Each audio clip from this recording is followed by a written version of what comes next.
What's happening, crypto fam? Happy Monday. Good morning and welcome back to Love for Crypto. I'm Scott and it is an absolute pleasure to have you here. I appreciate you taking the time out to consume the content, so thank you. You are appreciated. Love you. Fucking love you. Right, let's go through this. 500,000 freelancers getting access to on-demand liquidity through Golan's Internet of Value. Growing, expanding the reach, as we've been saying. So Golan's adopts Ripple's on-demand liquidity, XRP, for over 500,000 freelancers. That's a lot of people to just be pushing it. So you can imagine all the bankers sat in the background, fucking better prove this shit works. Well, we're 8 years in, bruh. Approaching you, what I'm guessing is your 10-year proof is gonna fucking work. Like, we got, do you know what I mean? They're not just going to swap all their systems in the ISO migration off something they're not fucking sure about. And it just kind of strange that the last year of the ISO migration, when it has to happen by, is 10 years of the XRP ledger.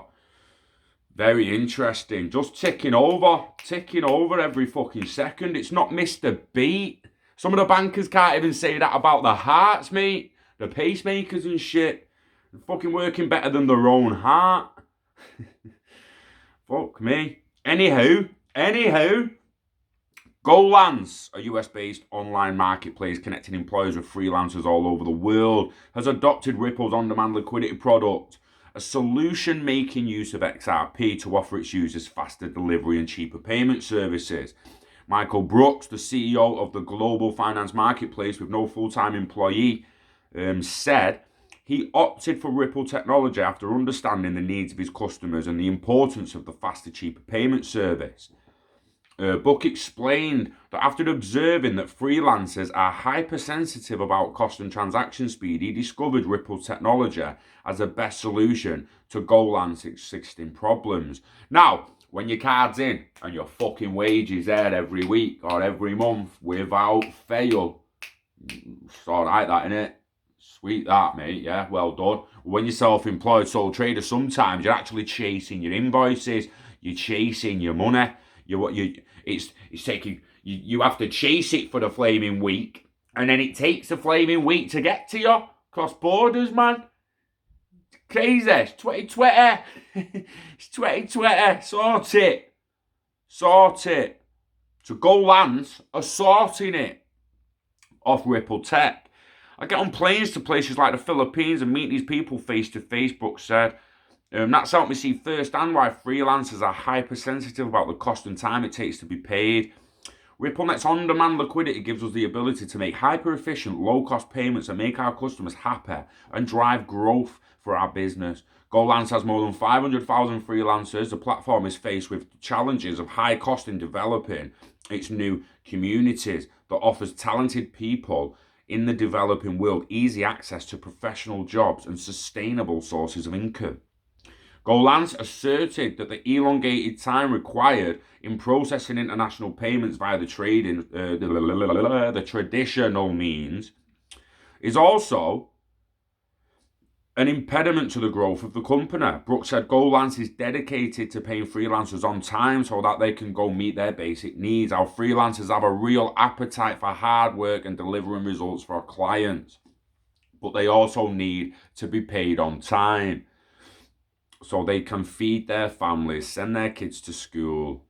Arranging fast payments from one side of the world to another using multiple currencies and processes isn't straightforward.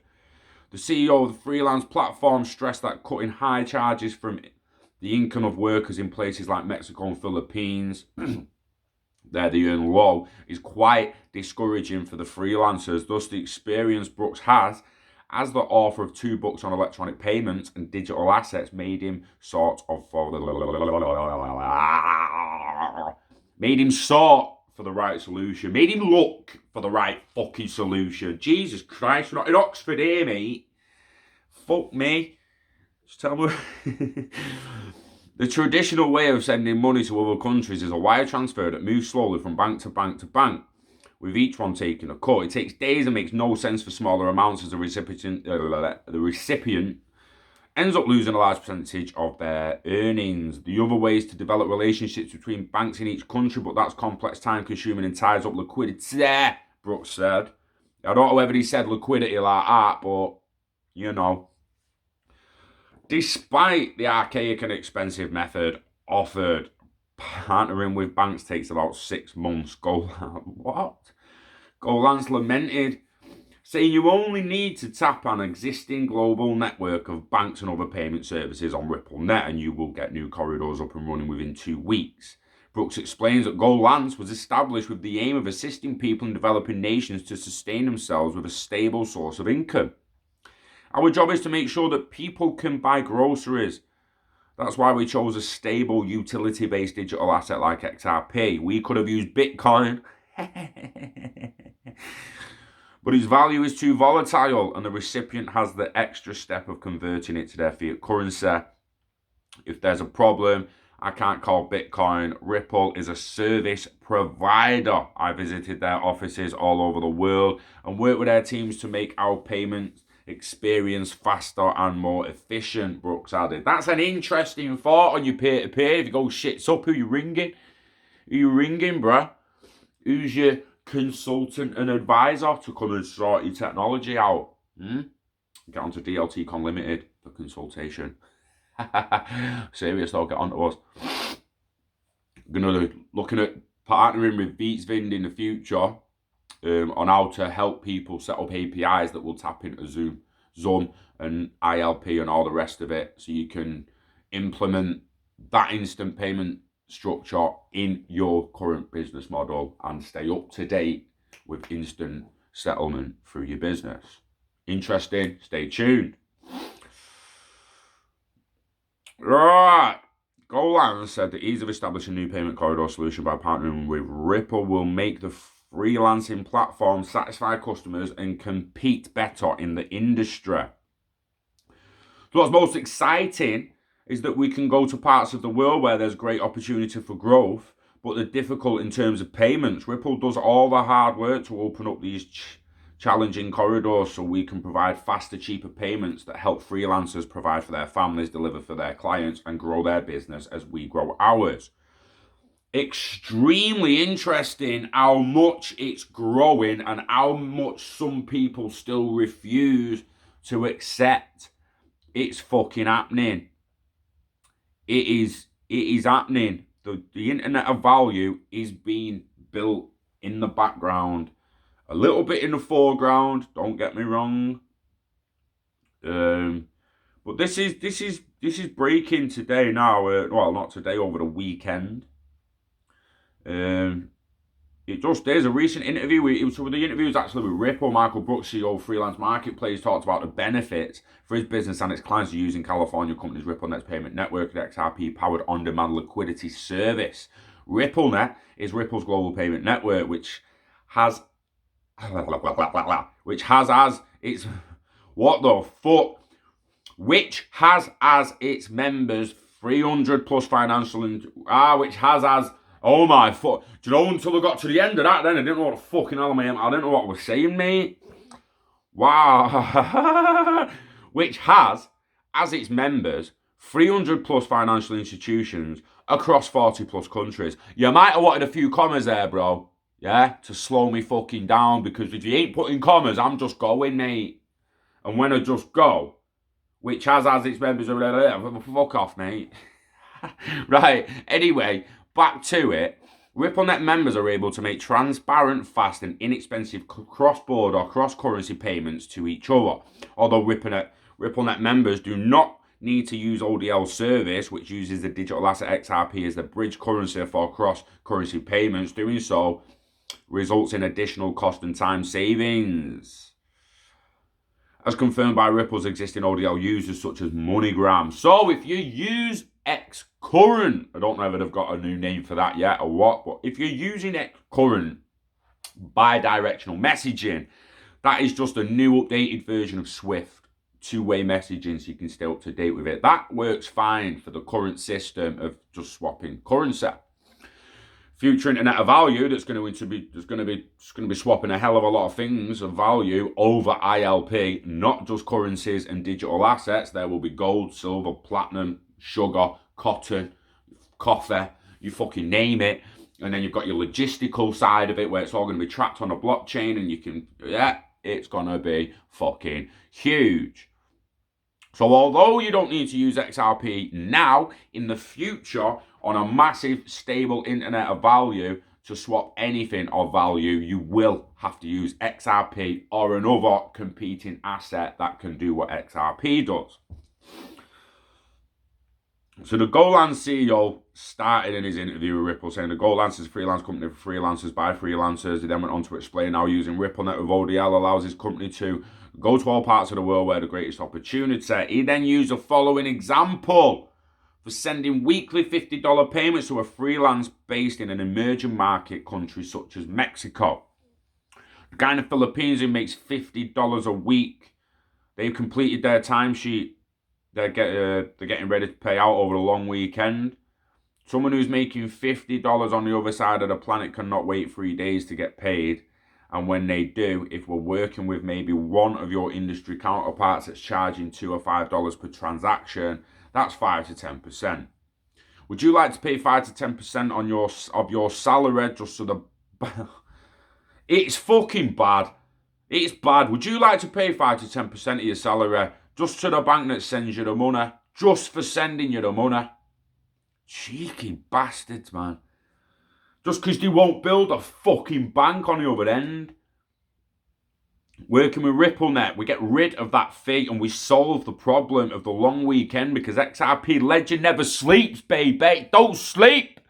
We don't sleep. RippleNet don't sleep. Oh, fuck, sorry. Couldn't help myself. Where the fuck am I up to now? Oh, right. When I can shoot a payment through RippleNet Friday at 3 p.m. when all the banks are closed and they don't open again until Tuesday, and that goes from fiat through XRP to fiat in its currency, and where they can buy groceries, and all that happens in less than 4 seconds. It's the future to work with money that doesn't sleep. It doesn't close the door when the banks do. So, with your bank holiday Monday, yeah, RippleNet don't sleep. Crypto don't sleep, baby. Remember that.